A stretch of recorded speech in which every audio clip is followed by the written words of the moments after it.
For more reaction on that shock resignation, I'm joined now by Nicholas Cowdrey, who's an international lawyer and former Director of Public Prosecutions in New South Wales. Welcome to the program. Thank you, Dan. What do you make of this announcement today?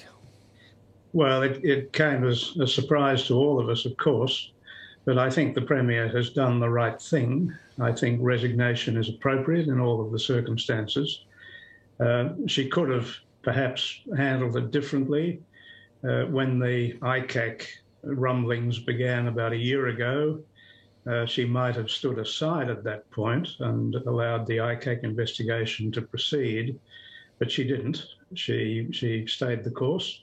But now I think she finds herself in a corner from which she can't escape, and so resignation is the best thing.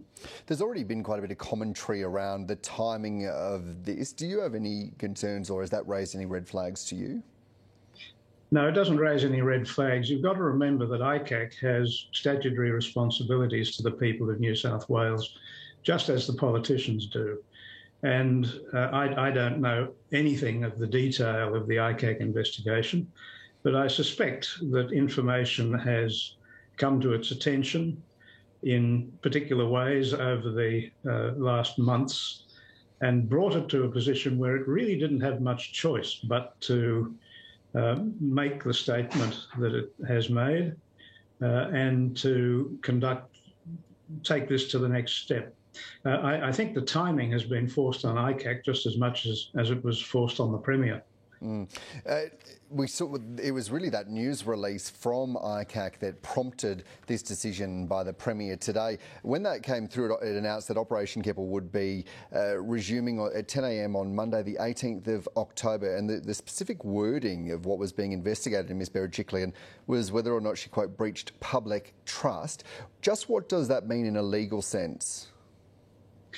Well, the ICAC operates under the Independent Commission Against Corruption Act, which defines corruption in a large number of very broad-ranging ways. But at the heart of the suspicion that ICAC must have at this point is the way in which the Premier dealt with public monies in relation particularly to Mr Maguire MP. And the public needs to have confidence that our politicians will use our money, taxpayers' money, to the advantage of the taxpayers and not to their own political advantage. And I suspect that that's the sort of area that they're looking at. A little earlier here on ABC News Channel, Dr Mark Rolfe was talking to me and renewed his calls for the ICAC to have independent funding that wasn't able to be changed at the whim of the government. And he was really worried about there being a squeeze on ICAC as a result of this announcement. What's your observation there? I agree with that entirely. I'm strongly in favour of the ICAC being totally independent of government, and that includes independent in its funding. It must have guaranteed funding to enable it to conduct its investigations impartially and in the best interests of the state. So I think that independent funding that is not subject to the normal budgetary movements, funding that the ICAC will know that it will have going into the future is absolutely essential. It's a feature that we've seen a bit recently with the Federal Auditor General and with other investigatory and oversight bodies being deprived of funding at both the federal and the state level.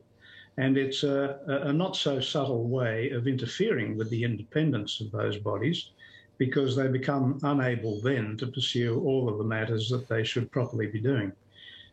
So it's, I think it's essential to the independence of the body that it have independent financing. In the past, Mr Cowdrey, you've called for there to be a real separation of the prosecution and investigation roles of the ICAC. Are you confident that that has been resolved? Oh, yes, I don't have any difficulty with that. The ICAC is an investigatory body. Keep that in mind. Its task is to investigate and to report. It has no prosecution functions. If it comes to the conclusion that a particular set of circumstances justify the bringing of criminal charges, then it refers the matter to the Office of the DPP. And it's the DPP who takes over the prosecution function. And I think it's very important that that distinction be maintained, just as it is in serious indictable matters between the police force, which investigates, and the DPP, who prosecutes. You've been in and around legal affairs in New South Wales for a very long time. For those who might not be familiar with who is the ICAC, what can you tell me about the Chief Commissioner Peter Hall QC, Patricia McDonald SC and Stephen Rushton SC? Well, Peter Hall was a Supreme Court Justice in New South Wales, a very distinguished career at the bar before that, and a very impressive man. I have absolute confidence in his position as the Chief Commissioner. I don't know the second one you mentioned. I've never met her. But Stephen Rushton I do know. I used to work with him when I was at the bar, and he is a man of absolute integrity, understands the notion of independence, and can be relied upon to carry out the functions faithfully according to the Act. And even in spite of the announcement by Ms Berejiklian today of resigning from the Premiership and also from Parliament, this investigation, these hearings will still continue on Monday the 18th of October, wouldn't they? Oh yes, I don't see today's events altering that. We don't know, of course, how long the public hearing will last or what evidence will emerge during the course of that hearing. Nor do we know what further investigations might be indicated once that evidence has been obtained. So making a prediction about exactly what's going to happen is difficult, if not impossible. The timing depends on what ICAC discovers, what more it needs to do, and then on the preparation of its report. And look, just finally, Mr Cowdery, it strikes me that this must be you seeing ICAC as doing its job of holding those that are the most powerful in the land to account.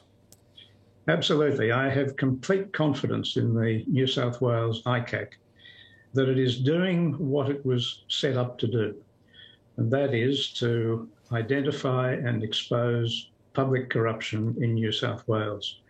The fact that ICAC points its finger at the highest in the state, the Premier, the fact that we have now had 3 premiers as a consequence resign, indicates, I think, the complete effectiveness of ICAC. Every state has one now. We're still waiting for the federal government to put one in place for the Commonwealth. But it must come. Nicholas Cowdery, we'll have to leave it there. International lawyer, former New South Wales Director of Public Prosecutions. Appreciate your time this afternoon. Thanks, Dan.